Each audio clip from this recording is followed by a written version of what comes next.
রাধে রাধে আমার প্রিয় পরিবার, প্রিয় দর্শক। আশা করি আপনারা সবাই ঈশ্বরের কৃপায় ভালো আছেন। আমি ভূমিকা মীনাক্ষী, ইন্ডিয়ার ওয়েস্ট বেঙ্গল থেকে আবারও এসে গেলাম আরেকটি নতুন ভিডিও নিয়ে। দেশে বিদেশের যে যেখানে আছেন সবার মঙ্গল কামনা করছি। শরীরটা ভালো নেই খুব একটা, তাই জন্য গতকাল ভিডিও দিতে পারিনি। যথারীতি সকালে আজকাল উঠতে দেরি হয়, তো উঠে স্নান টান ফ্রেশ হয়ে স্নান টান করে মোটামুটি বাসি কাজ ছেড়ে আগে ঠাকুরটা দিয়ে নিয়ে মাকে চা বিস্কুট আর কলাগুলো নষ্ট হয়ে যাচ্ছে দেখে মালভোগ কলাই আমি ঠাকুরকে দেই, তো সেই আজকে দুটো কলা দিয়ে মুড়ি দিয়ে তারপরে খেতে দিলাম। দিয়ে মা যখন স্নান করতে ঢুকলেন তখন আমি ভাবলাম যে এই ফাঁকে আমি মায়ের ঘরের বিছানাটা চেঞ্জ করে নিই। এক সপ্তাহের মতো হলো আমি এটা পেতেছিলাম, তো চেঞ্জ করে নিই। তো সেইটা চেঞ্জ করে নিচ্ছিলাম। আর এই যে আলমারির ভেতর থেকে বালিশের কভার বের করছিলাম। তো এরকম কাজ তো প্রতিদিন সারাক্ষণই চলতে থাকে। গতকালটা একদমই ভালো যায়নি, একদমই আমি উঠতেই পারিনি। সকালবেলায় খালি ঠাকুর পুজো দিয়েছি আর মার খাওয়ার করেছি। দুপুরে মেয়েকে ফোন করে বলেছিলাম যে আমি শরীরটা খুব খারাপ, আজকে রান্না করতে পারছি না। তো মেয়ে খাবারের জোম্যাটোতে অর্ডার দিয়ে খাবার পাঠিয়ে দিয়েছিল। যদিও মারটুকু আমি করে দিয়েছি।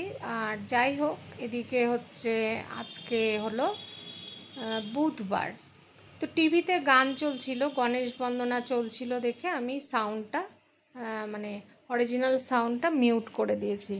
এদিকে বিছানার যেই সব চাদর উঠেছে, এর আগের দিন আমার ঘরের চাদরটা পাল্টেছি, তো সেগুলো সব চেঞ্জ করেছি, সেগুলো আর কি ধুতে দিয়ে দিলাম। ছাড়া জামা কাপড় দুদিনের জমে গেছে, ওয়াশিং মেশিনে দিয়ে দিচ্ছি।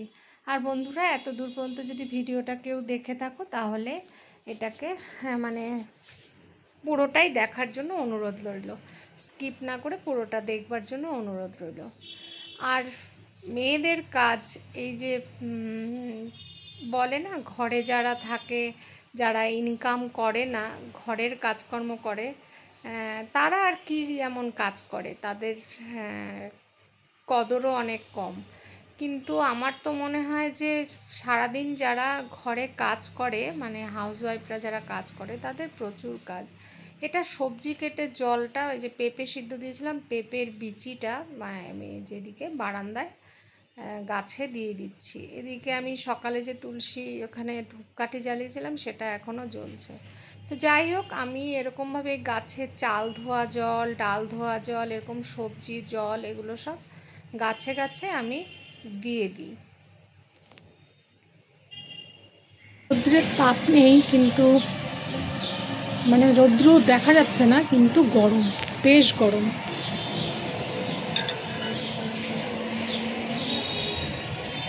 এদিকে অনেকটাই বেলা হয়েছে। আমলকিটা প্রতিদিনে একটা আমলকি খাই। আমলকিটা গতকাল অবশ্য খাওয়া হয়নি, কেটে নিয়ে একটু পিঙ্ক সল্ট দিয়ে মাখিয়ে খেয়ে নিলাম। তার অনেকক্ষণ পরে, এখন বাজে 11:30 না, বেশি হয়েছে, 11:25।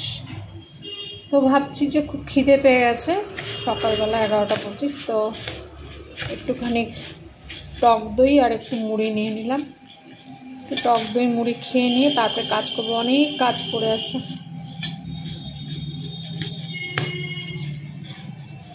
অল্প করেই খাবো। মানে আমলকি খাওয়ার অনেকক্ষণ পরেই আমি একটুখানি টক দই আর মুড়ি খেয়ে নিলাম। আর যেই কথা বলছিলাম যে ভাবে যারা, যে ঘরে যারা থাকেন, যেসব মহিলারা যারা ঘরের কাজ করেন, তাদের আর কি কাজ, কিন্তু বিশ্বাস করুন তাদের মনে হয় যেন অনেকটা কাজ। হ্যাঁ, তো কারণ কাজের তো শেষ নেই। সকাল থেকে শুরু করে রাত্রে ঘুমাতে যাওয়া পর্যন্ত কাজ কিন্তু অল্প বিস্তর চলছেই। তারপরে যেমন গতকাল এটা আমাকে অনেকেই জিজ্ঞাসা করে যে তুমি কি করছো এখন। তো আমি মানে বলি যে না, আমি কিছুই করছি না, আমার মেয়েই সংসারটা চালাচ্ছে। কারণ যতদিন মানে আমার কি বলবো, আসলে আমি তো কোনো দিন বসে থাকিনি। চাকরি বাকরি করা, গান শেখানো, প্রচুর গানের টিউশনি করা, তো এইভাবেই সবসময় অ্যাক্টিভ ছিলাম। তো এখন যেহেতু করতে পারি না, আর যখন আমাকে কেউ এই প্রশ্নটা করে তখন এই প্রশ্নটার উত্তর দিতে আমার সত্যি খুব খারাপ লাগে যে আমি এখন আর কোনো ইনকাম করতে পারি না। কিন্তু কেন যে সেটা করতে পারছি না, তো এখন আমি গতকাল যিনি মার চেনা জানা একজন এসছিলেন সকালবেলা, উনি যখন আমাকে বললেন, তখন আমি বললাম যে দেখো আমি কি করে করব, এখন বাইরে যাবই বা কী করে, আর কাজ করবই বা কী করে, তাহলে মাকে কে দেখবে। আমি কিন্তু মায়ের জন্য মানে আমার যে নিজস্ব তৈরি করা স্বরাজ নন্দিনী, আমার সমস্ত আমার এই স্ট্রাগল লাইফে এত বড় একটা গানের টিম তৈরি করে সেটাকে এত দূর এগিয়ে নিয়ে যাওয়ার পরে এখন আমি করতে পারছি না, এটা কিন্তু আমার সম্পূর্ণ বলতে পারো স্যাক্রিফাইস। কারণ মাকে যে আমার দেখতেই হবে, তো যার জন্য আমার ইনকাম বন্ধ হয়ে গেছে। সেই জন্য আমার খুব খুব খারাপ লাগে যে আমি লোকের কাছে যখন লোকে জিজ্ঞাসা করে, যখন আমার বলতে লাগে যে আমার মেয়েই সংসারটা চালাচ্ছে, আমি আর কিছু করতে পারছি না এখন। কিন্তু জানি না কে কীভাবে নেয়, কিন্তু এই যে কঠিন সময় যেটা আমাদের এখন চলছে, তো মেয়ের একা সমস্ত দায়িত্ব নিতে হচ্ছে, আর আমিও সারাদিন ঘরে করে যাচ্ছি, ঘরে বাইরে। কারণ আমার এখন প্রধান উদ্দেশ্য মাকে ঠিক করে রাখা। তো যাই হোক, এই কথাগুলো অনেকটাই বলে ফেললাম। তার কারণ হচ্ছে যে ঘরে যদি একটা এখন আমি আয়া রাখতে যাই, তার জন্য এক্সট্রা 10 থেকে 12,000-এর মতো তো নিবেই। আর কাজের লোকের কথা সেদিন আমি বললামই যে খালি ঘর ঝাড়া আর ঘর মোছাতে 2,000 টাকা নেবে। তো এগুলো যদি আমি এখন করতে যাই তাহলে আমার মেয়ের উপর অনেকটাই চাপ পড়ে যাবে। তো যাই হোক, অনেকের অনেক রকম প্রশ্ন থাকে, তো সেগুলোই আজকে ক্লিয়ার করলাম যে একজন যে মহিলারা ঘরে কাজ করেন, কখনোই তাদেরকে মনে করবেন না যে তারা বেকার। না, তারা বেকার না, তাদেরও মানে কি বলবো আর, মানে অনেক অনেক পরিশ্রম যায়। তো এদিকে ভাবলাম কি যে ঘরে যেই জিনিসটা টেবিলটা একটু টেনে সামনে আনলাম, তার কারণ যেই কাজ এগুলো তো আর সবসময় সরানো হয় না, তো সেখানেই টিকটিকি আছে খুব, টিকটিকি আর মাকড়সা। আরশোলা আমি এখনও সেই অবধি দেখতে পারিনি। তো টিকটিকি আর মাকড়সা থাকার জন্য কি হয়, টিকটিকিরা খুব পটি করে, মাকড়সা জাল বাঁধে, এগুলো হয়। তো সেগুলো সরিয়েই এদিকে কাজ করে নিচ্ছিলাম।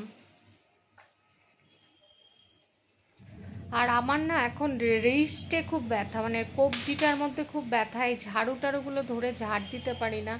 মনে হয় কবজিটা এক্সরে করলেও দেখা যায়, আমি বুঝতে পারি কবজিটার মাঝখানে যে হাড্ডিটা না, ওখানে এই হাড্ডিটার মধ্যে একটা গ্যাপ হয়েছে, কিন্তু বাঁ হাতে সেটা হয়নি, ডান হাতে হয়েছে।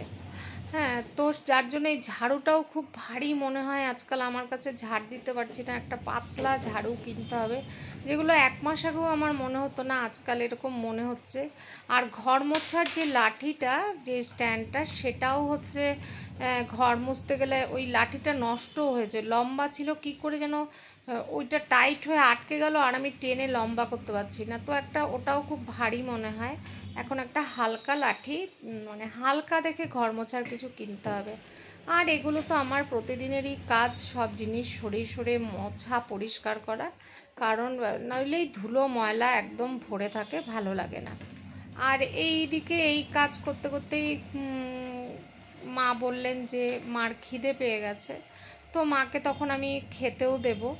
তো এখন কি হয়েছে, আগে যেমন ধরুন যে 3 ঘন্টার মধ্যে আমি ভোরবেলায় উঠলে অনেক কাজই সেরে ফেলতে পারতাম, কিন্তু এখন না, ওই একটা কাজ করতে করতে গিয়ে শুয়ে পড়ি, অর্ধেক ঘর ঝাড় দিতে দিতে গিয়ে শুয়ে পড়ি।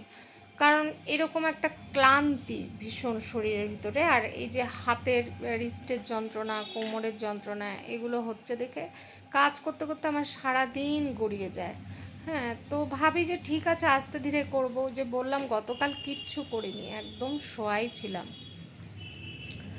তো যাই হোক, এদিকে ডাইনিং টেবিলটার জায়গাটা চেঞ্জ করলাম, ঝাড়ু দিলাম, পরিষ্কার করলাম। এই যে যেখান থেকে যেটা ঝাড়ি সেখান থেকেই নোংরা বেরোয়, তো এখানেও এদিকেও টেবিলটা এদিকে আনলাম, আর এই যে ঠাকুরের কাপড় চোপড়গুলো তোলা হয়েছে এগুলো ধুতে হবে। আগে কি ছিল, আগে মানে মা ধরুন যদি রান্নাঘরটা সামলাতো, তো আমি ঘরটা সামলাতাম, মানে এরকম ছিল। আর এখন কি হয়েছে না, সবটাই আমার একার ওপর দিয়ে ভেসেই সকালে ওঠার পর থেকে রাত্রি পর্যন্ত করতেই থাকি। তো একার পক্ষে আর মনে হয় যেন আর করে উঠতে পারছি না। তো সেটাই, আর কি বলবো কিছু এ ব্যাপারে আর কিছু। তো যাই হোক, এদিকে হ্যাঁ টেবিলটা ঘুরিয়ে নিলাম আর টেবিলটাকে ভালো করে মুছে পরিষ্কার করে নিচ্ছি। সবাইকে দেখি কি সুন্দর মিউজিক সেট করে ভিডিও বানায়, কিন্তু আমি না এখন অবধি করে উঠতে পারলাম না। তো যাই হোক বন্ধুরা, লাস্ট ভিডিওর কমেন্টসের উত্তর আমার এখনও কিন্তু দেওয়া হয়ে ওঠেনি। হ্যাঁ, অবশ্যই কমেন্টসের উত্তর দেব। তার মধ্যে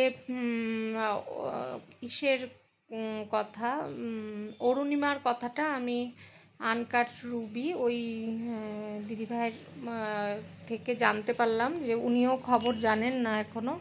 হ্যাঁ, যাই হোক, তো এদিকে এই যে আমার আর আমার মেয়ের ফটোটা আমার নাইটিটা দিয়ে ভালো করে মুছে নিলাম, মুছে নিয়ে এদিকে টেবিলে রেখে দিলাম।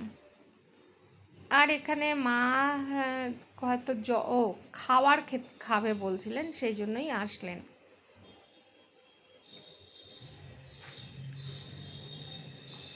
আর তারপরে মাকে খেতে দিয়ে নিয়ে আমি ভাবলাম, আর খাওয়া তখন হয়েই গেছে প্রায়, ওই যে বলি না শুয়ে বসে গড়িয়ে গড়িয়ে কাজ করি। তো ভাবলাম একবার ফাইনালি ঘরটা ঝাড় দিয়ে একবার মুছে নিই, ঝাড়ু দিয়ে নিচ্ছি আর ঘরটা মুছে নেব। আর বন্ধুরা যারা দেখছেন কিন্তু সাবস্ক্রাইব করেননি, প্লিজ একটা সাবস্ক্রাইব করবেন। আর হচ্ছে নতুন বন্ধু যারা, তারা আমার সম্বন্ধে যদি কিছু জানতে চান একটু আগের ভিডিওগুলো দেখলেই জানতে পারবেন।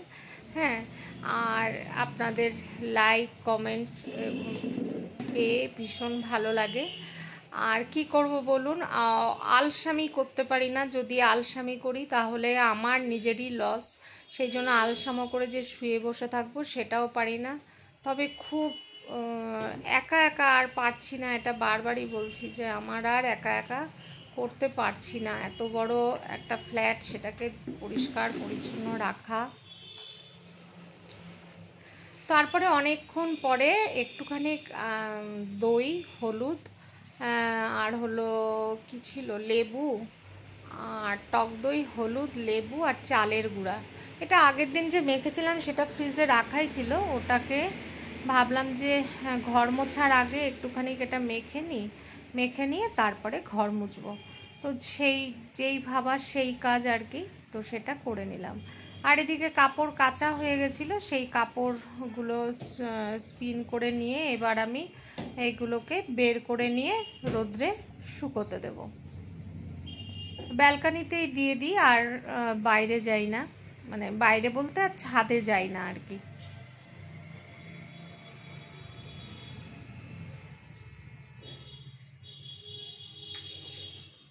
ভয়েস দিতে গেলে না এত কথা বলতে লাগে যে তখন মনে হয় যেন গলা শুকিয়ে যায়।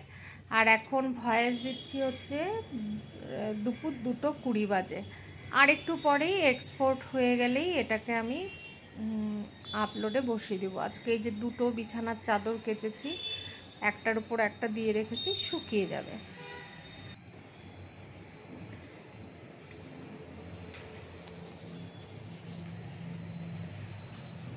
আর মেয়ের খবর বলতে, মেয়ে আজকে ছুটি নিয়েছে, ওর আজকে শরীরটা ভালো না। গতকাল রাত্রে আমি সকালবেলা দেখলাম 2:26-এও আমাকে হোয়াটসঅ্যাপে মেসেজ করেছে যে মা আমি মানে আজকের দিনে ও ছুটি নিচ্ছে, তার কারণ ওর শরীরটা ভালো না, মেয়েদের যেটা প্রত্যেক মাসেই হয়ে থাকে।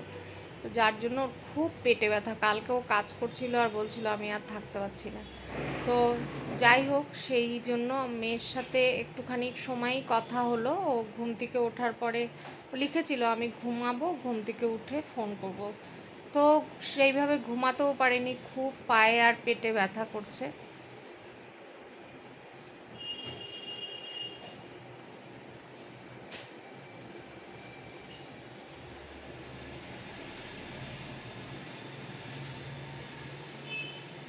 এই যে স্ট্যান্ডটা না, এটা অনেক লম্বা ছিল, এটা এখন কি করে যে ফোল্ড হয়ে গেল, মানে আমি আর এটাকে টেনে টুনেও কিছু করতে পারছি না। আর এতখানি বেন্ট হয়ে এখন আমার কাজ করাটা খুব মুশকিল হয়, দু হাতে ভর দিয়ে স্ট্যান্ডটাকে তবেই হচ্ছে মুছতে লাগে।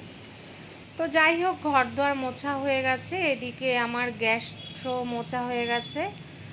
আর এইখানে আমি যে ঠাকুরের জামা কাপড়গুলো বের করেছিলাম সেগুলো সার্ফে চুবিয়ে রাখলাম, ভেজানো থাকুক, কিছুক্ষণ পরে গিয়ে ধুয়ে দেব। আর ভিডিওর একদম শেষে চলে আসলাম। প্রতিদিনই যেমন করে ঘর পরিষ্কার করে আপনাদের সবার সাথে একবার শেয়ার করে নিই, সেইভাবেই শেয়ার করে নিচ্ছি। আজকে বেশি কিচ্ছু রান্না করিনি, মাকে খেতে দিয়েছি পেঁপে সিদ্ধ, ডাল, ঢ্যাঁড়স ভাজা আর ডিমের পোচ দিয়ে। আর হচ্ছে এখন বাজতে চললো প্রায় এদিকে 2টো। তো মার দুপুরের খাওয়াও হয়ে গেছে, এখন মাও ওদিকে শুয়েছেন, মানে মোবাইলটা ঘাঁটছেন। তো বন্ধুরা, সবাই ভালো থাকবেন, সুস্থ থাকবেন। আমিও সুস্থ থাকলে আগামীকাল আবারও একটা ভিডিও নিয়ে আসবো আপনাদের সামনে।